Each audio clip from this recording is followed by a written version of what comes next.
What's up, everybody? Welcome back to my continued trek through Mushoku Tensei Jobless Reincarnation, the novel series. We are on Volume 3, Chapter 13 at this point. Hopefully this is the last part that I have for Volume 3. It's been longer than I thought it would be. I really think that's a lot to do with the fact that a lot of things are more condensed in this section for the anime adaptation. Again, this is from the perspective of somebody that's watched the first season and now is reading through the novel series, so please keep spoilers out of the comment section for anything beyond this point, for others that are joining along with me. But yeah, where we left off, we just had them complete the quest in the Petrified Forest. Again, the village toughs, seeing them losing one of their members, and yes, the Blazers got completely wiped out. They took down the target for their quest, and now they're going back to the Adventure Guild. This is where we have them in Chapter 13 run into Nokopara. Nokopara is done watching them closely, and now he's going to enact his plan in order to force them to give him a little cut of what they're making, because he's obviously noted that they're swapping quests. Now again, they've emphasized heavily up to this point that it's not necessarily against the rules for them to swap quests. But Nokopara does note that if they start doing that, what you're going to have is somebody's going to come in there, swipe up all the quests for a particular rank, and then essentially sell them to the highest bid. So it's something that's not really technically allowed, although it's not against the rules. And then Nokopara noting that, hey, I've seen you guys leave the village. I didn't see the P-Hunters leave the village. So obviously they're doing your quests and you're doing their quests. And so at this point, he wants a cut of it. I want you to give me 2 coins per month, and I'm not going to tell anybody about this. And it does seem like, based on how he's enacting this plan, this is something that Nokopara does a lot. He never leaves the guild. He's always there. How is he making his money? Obviously, it seems like he's essentially blackmailing people in order to get money from them. And this is something he's trying to put upon Dead End. Now, what's interesting is that in the anime, they leave it at that. Rijerd is revealed as being a Superb. He threatens Nokopara that if you tell anybody, I'll kill you. All this stuff is played out, and they leave the city. It actually has Rudius try to stop him.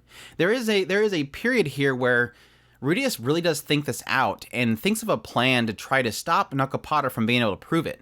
And I found it very interesting. Rudius takes Jalil and says, hold on a second, let us turn this quest real quick and then we'll talk. So he goes in there, they turn in their quest, but Rudius does something very clever here. He has Jalil disband the P-Hunter group and then join the Dead End group. And upon returning to Nokopara, he says, you don't have any proof that we did anything nefarious. And Nokopara's like, well, I guess we'll see. So he goes inside the guild, he gets the actual log for Dead End, and then brings it back out. Well, I'll prove it to you. And this is where we have Nokopara, followed by everybody, goes to each place that Dead End has done a job for and asks the person at the door, so who did this quest for you? And they immediately respond, Dead End. Dead End did this job for us, which is really shocking. It's shocking to Nokopara, but it makes perfect sense to us because Jalil and Visquez held true to their word that when they did quests for them, they would always tell them about how great Superb and how great Dead End is, which again was all to raise up the rep of Superbs.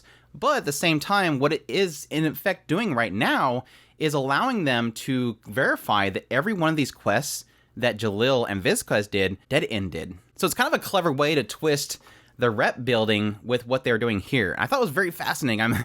It's one of those moments where you're like, I wonder if the writer planned this ahead of time, because this is kind of really cool. This is a cool idea that essentially they're able to show that they did it properly. That they weren't transferring quests, because again, every time Visquez and every time Jalil did a quest, found a dog, found a cat, they would tell them how great Dead End is and that Dead End helped you. But unfortunately, it doesn't stay positive. Even though Nokopara's at the end of his wits, he's going to every one of these quests, every one of them saying Dead End did this job, until eventually they finally run into Kurt, and Kurt spills the beans because Kurt's like, thank you. Yeah, Dead End helped me out. They saved my life. Well, so you're saying these people with you, these people saved your life. Rijerd, Rudius, Edis, they saved your life, but they're not the P-Hunters. And this is where Rudius pretty much realizes, nope, ain't gonna happen no more. This is where Rudius really has to sit down and think about what is his next steps. He comes up with like 3 options here. They either kill Nokopara,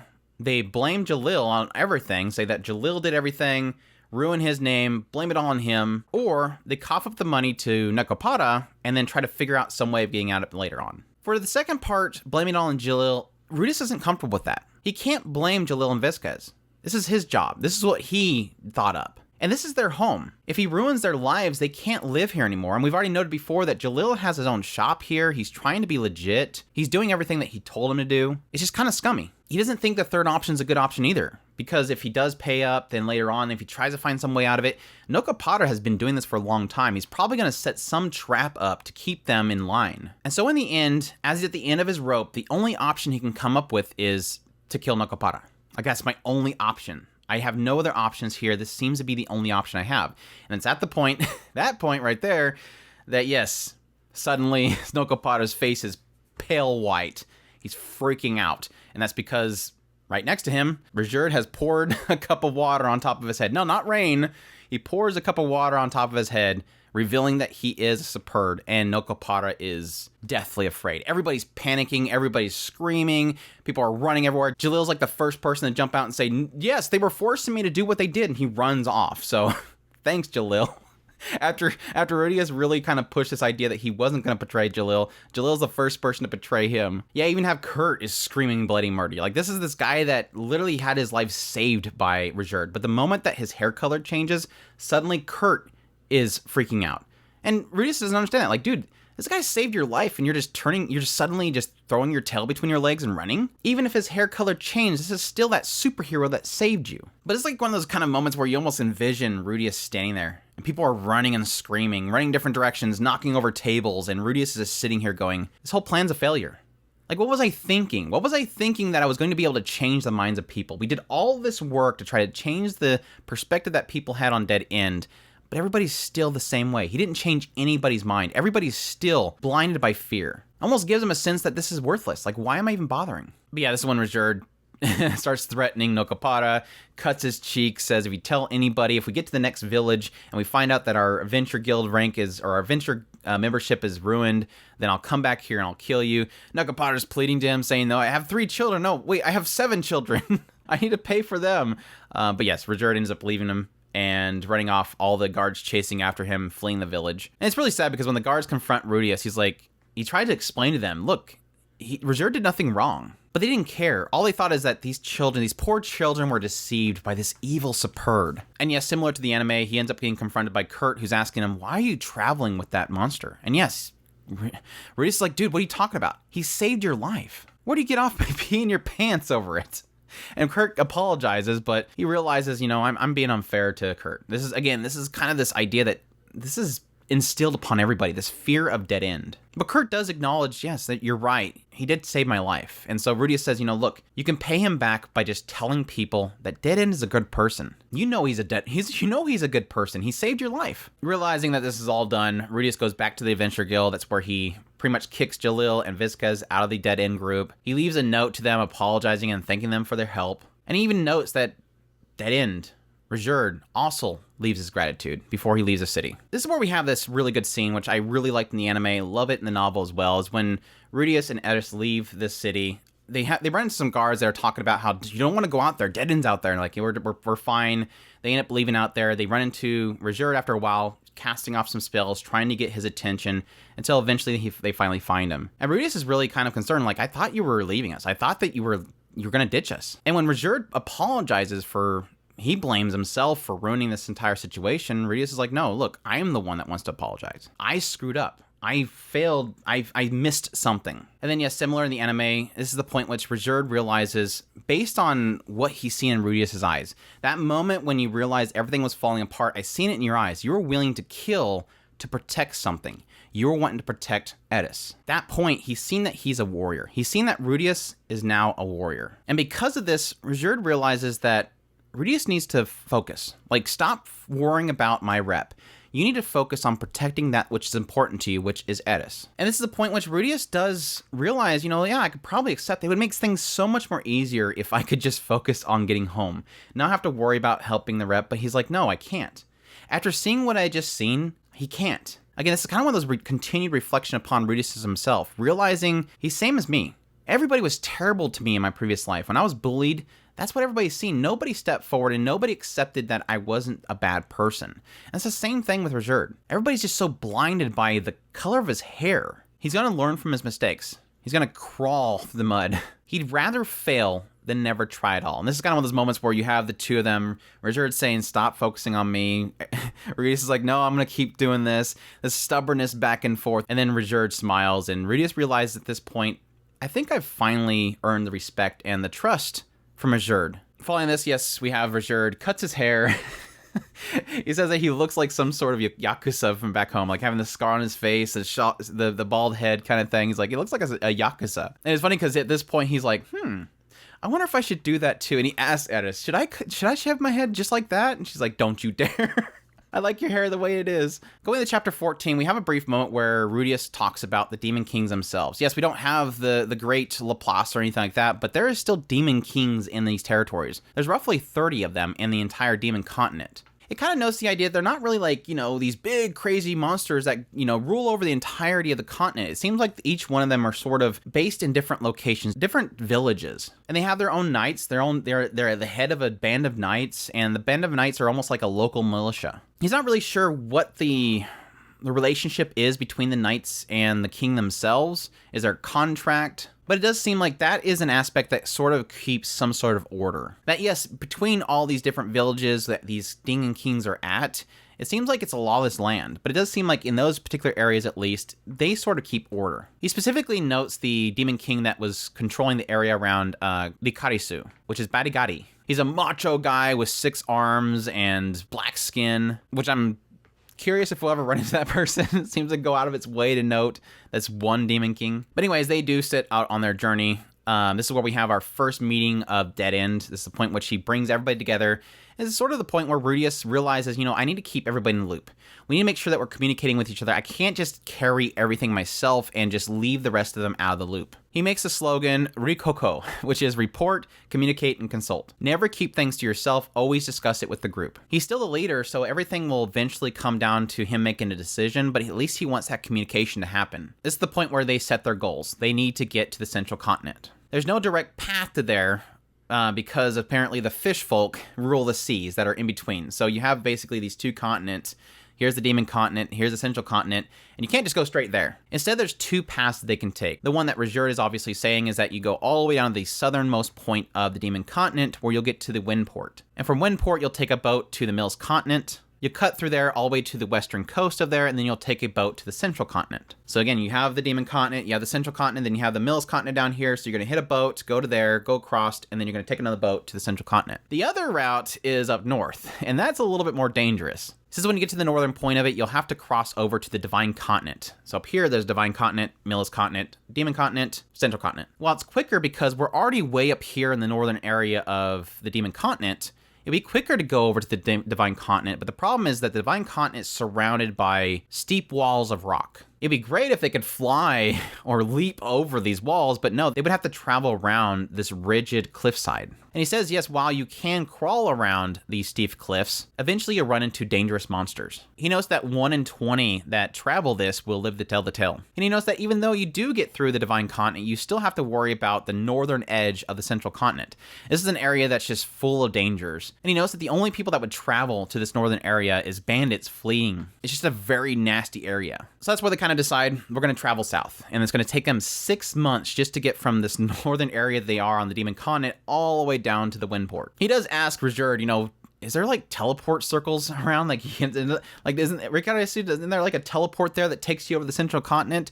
And Rudyard does note, look, that's something that's been kind of forbidden ever since the Great Human Demon War. He knows that there are some that are left, but it'd be very difficult to get access to them. They travel, they run to some towns, they go to the guilds there, they announce themselves as Dead End, finds that it's a nice little icebreaker to get into conversations with people. Eventually they have their next meeting where Eris brings up initially her issue that she's having. She's speaking her mind finally, which is that she doesn't like Rudius sniffing her underwear during laundry. It notes also that Eris wants to learn Demon Tongue, which I thought was interesting. It seems like between Rudyard being able to help her with learning this tongue and him, she is picking up the basics. It is kind of a bummer that he unfortunately does not have Roxy's book anymore, which I noted that. I don't know if I noted it in a video or it was a live stream, but I was like, I just realized that beautiful book that Roxy made Rudius at some point, it's probably like in a lake somewhere at this point, which really sucks. Hopefully it doesn't end up at a shop and Roxy runs into it. That would be detrimental. I'm sure Roxy would figure it out that it was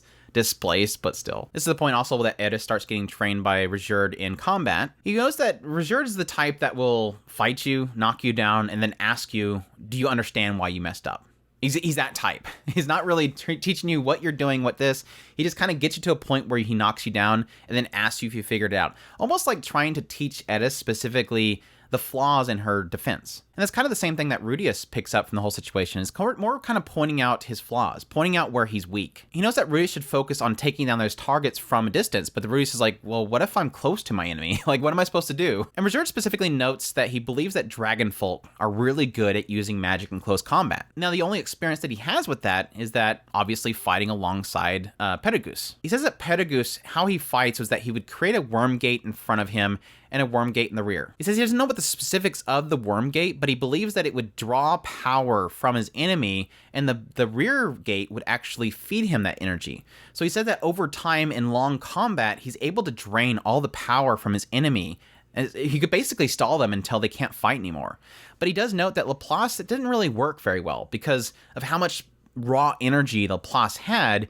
It wasn't like he was going to drain him dry. But normal enemies would be sucked dry within 5 minutes. They continue to travel, they go to new towns, they earn some money. Eventually, we start to get the challengers. As we get closer and closer to Windport, it seems like there's adventurers that are coming to the Demon Continent that are seeking a challenge and seeking to train themselves. So we do have several points in which they're running into different people that claim themselves to be some sort of, apprentice of some North god or something like that are training their skills. And they all see Rijerd as being this person that could give them a challenge. And what's really cool is that Rudius always sets some rules. You're not going to kill each other, but at the same time, Rijerd will not reveal his name until after the battle's done. And what this does is it allows these people to fight Rijerd. Rijerd obviously beats the crap out of them. They're no challenge for him. But what's cool is at the very end, he announces that he's Rijerd, a superb, dead end. And everybody's not really shocked by this. Not sure if it's because he has his head shaved and he's thinking, at this point, I think that all Superbs just shave their head because that seems to be the only thing that's scaring people is his hair color. But he's noting that getting this kind of acknowledgement between a warrior and Rijerd, and then finally revealing that he's not a bad guy, that this is a Superb, it seems to be working really well for people to realize Rijerd's a good person.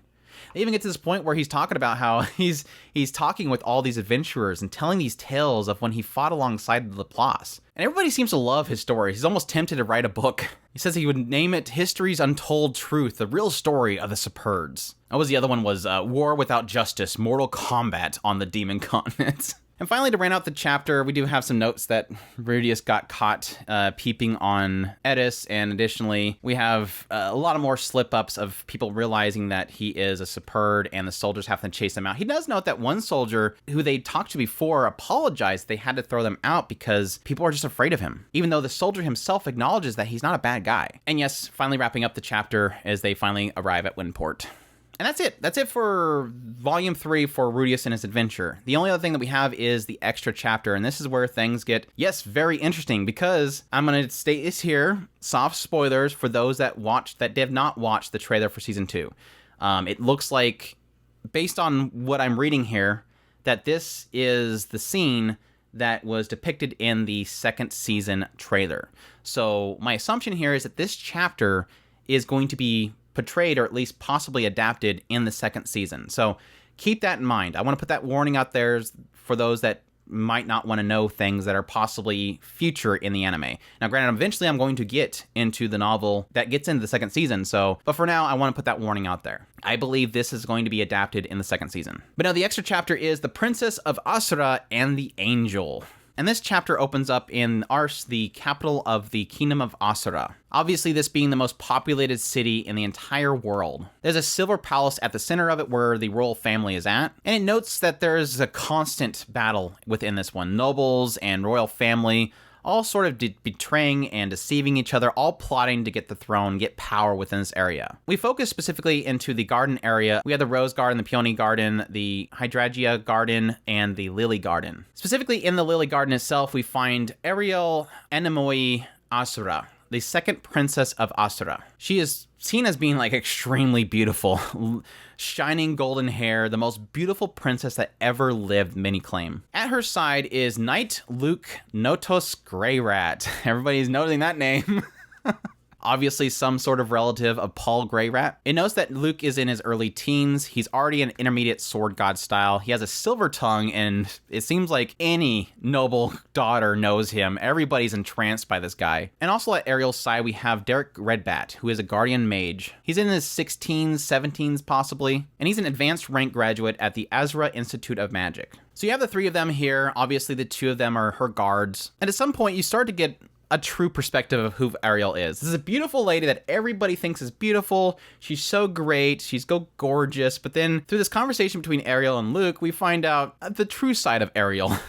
That she is, like most people in the Asura Kingdom that are high nobles and stuff, very promiscuous. Likes to bed as many maids as possible. It seems like both Luke and Ariel love talking about all these maids of this particular castle they like to bed. Yes, Ariel swings both ways. She's also a sadist, so it's like the undersurface thing that nobody talks about that most people don't know about. Is know that, yes, Asuran nobility is well known for possessing extraordinary sexual proclivities. So at this point, they're kind of starting to note that this is kind of the state of this area. It hasn't known war for over 400 years, so everybody just kind of indulges in things. Everybody's just being slobs and just not really caring so much about the outside world. And again, yes, technically everybody inside there really sort of backstabbing each other. You have a lack of external threats, so you either get lazy or you just find threats yourself. And it's where it really pushes on the idea that Derek really wants her to be more discreet about what she's talking about. That she is technically the heir to the throne. Now, she knows the idea that, my older sister, yes, she would probably possibly be, but she's already married off. And then you have my two older brothers. Those two are fighting over the throne. Let them fight it over. I don't want to have anything to do with it. And she really hates Derek talking about this. I don't want to have anything to do with it. I just want to enjoy my life. And every time you talk about it, it's going to put me in threat of somebody thinking that I'm after the throne, and they're going to come after my throat. And you're going to be the first one that runs away, which to Derek really does upset him. To think that she thinks that he would just cut and leave. At some point, Derek, needing to use the restroom, decides to leave, and it has him really reflecting in his head. I really want her to go after the throne.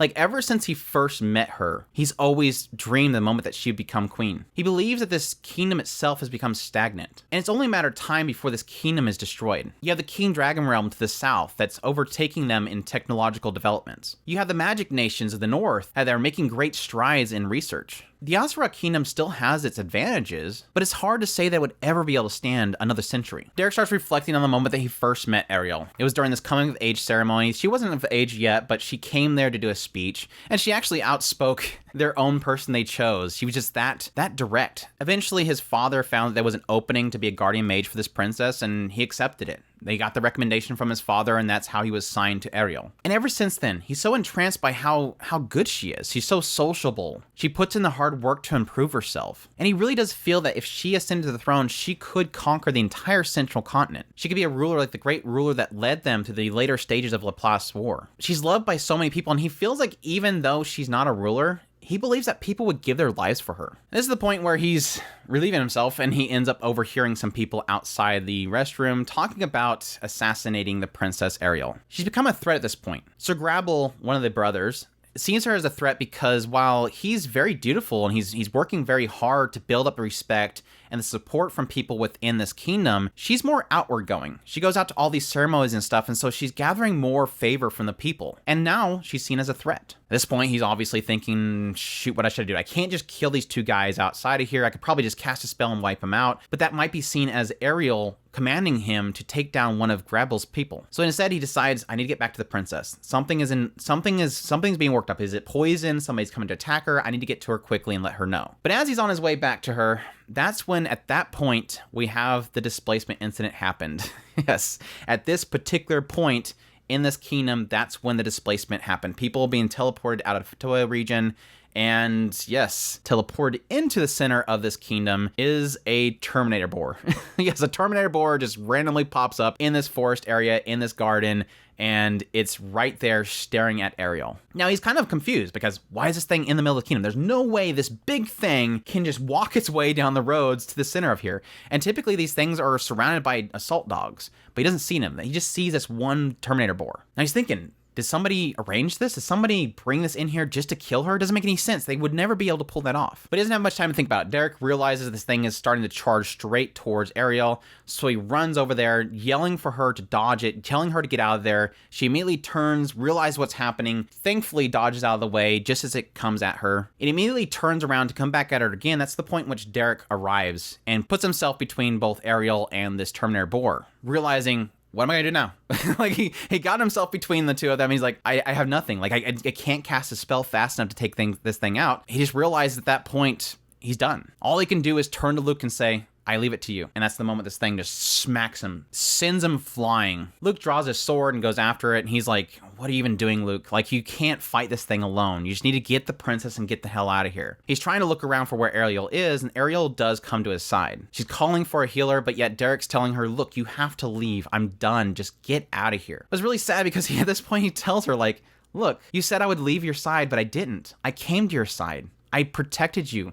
Even though you doubted that I would come to your side and that I would flee, I came here. But she obviously looks upset about this, and he notes the idea that, look, I thought that you two of you hated me. But in the end, he tells her he has one last request. He knows he's gonna die. He's like, I have one last request for you. Please ascend to the throne and make the kingdom a better place. Which it seems like she acknowledges it. She kind of looks at him in silence. And then she stands up and faces the boar. Luke's down on the ground. He's not even able to stand. And that's when Derek, like in this last pit of desperation, says, please, calls out to the gods and says, I know that this is kind of one of those things where you don't really do because the gods aren't going to help you just out of convenience. But he still calls out, somebody save Ariel. And that's when, yes, you hear this screaming falling from the sky. And then this angel from the heavens falling down. This angel that looked young, white hair, shoddy clothes, screaming the top of her lungs, stretches out both of their hands towards this boar from above and just blows up his entire upper half. And that's when Derek thanks the gods, says, please watch over Ariel, and then passes away. And as at the very end, the Fatoa displacement incident cost one young magician's life, but it provided Ariel a new purpose. What she's going to do with that new purpose, we don't know. And also, was to become of this new angel that fell from the heavens. But yeah, quite a final chapter. I'm always kind of finding these final chapters to be something really interesting. In the first volume, of course, we had this whole perspective of Zenith and her talking about Rudius. In the second volume, we had where Ghislaine ended up in the displacement. And now, again, my assumption here is that this is going to be Sylphie. Just based on what I've seen from the trailer, I'm pretty sure that's Sylphie. But of course, the big question mark is, and it's the question I've had with the perspectives that we've gotten of Sylphie in the anime, is why does she have her hair color changed? That's going to be the big question that I'm hopefully eventually we answer. Obviously, it seems like it happened at this displacement. What caused her to change her hair color? And of course, the question is still there, is this even Sylphie? It could be somebody else. It could be Sylphie possessed by something. It could be Sylphie that possibly could have died. There's a ton of possibilities here, but we do know that from the point of this whole region displacement to this point, after she's been teleported, something happened to her. I'll be curious to see if they answer that. And again, yes, technically, if it even is her. It's just me assuming it's her based on what conversation we had with her talking to these individuals in the first season. She was telling them about how great Rudius was, and he taught her everything. But yes, and again, it was also cool to learn about Luke. Obviously, the assumption is that Paul had other siblings, but at the same time, we've never really met any of them that are directly within his line of family. Luke seems much younger than Paul, obviously. Seems like he's in his early teens. And it'll be really interesting to see this Ariel girl. It kind of seems like it's laying out that she's similar to Rudius, that she is this kind of scumbag that ultimately finds some sort of purpose. How that purpose lays out for the going future, that'll be interesting. Is Sylphie going to be involved with that rise to power that she's going to do? Obviously, she saved her life, so she has the ticket in for the academy. Like, she saved a princess. What do you need? Well, I want to go to the academy and learn magic. There you go. There's her shoe in. She doesn't have to wait for Rudius to get back to pay for her entry fee. But that does technically explain how Sylphie would get into the academy. She's powerful. She took down this Terminator boar instantaneously. She saved the life of a princess, and they're going to see her as being an asset to the kingdom if she's really powerful. But we'll see. That's my trek through Volume 3. That's it. That's Volume 3 is done. Moving on to Volume 4. But yeah, hope you guys enjoy this video as always, and a little insight into what what possibly was removed, or technically, like I said, moved forward from the novel to the anime adaptation. As always, if you're new to the channel, I would greatly appreciate if you subscribe to the channel so you get all my content. I do news, reviews, first impressions, and yes, volume by volume impressions of this series. And again, like I've said before, I will be reading on past the anime if I do reach that point before the season 2 comes out, which I don't know, could possibly happen at this speed so far. Additionally, if you do like this video, make sure to hit that like button down below and comment. Let me know what you thought about this whole segment. Again, as always, no spoilers beyond volume 3 in the comment section. If it's something that's in the anime, that's fine, discuss it. But I thank you all for watching. Hope you all enjoyed. As always, if you want to support the channel more, we have a Patreon link, a tips link, and a super thanks button down below. I greatly appreciate everybody that considers supporting us. It definitely helps this happen. And with all that said, y'all take care.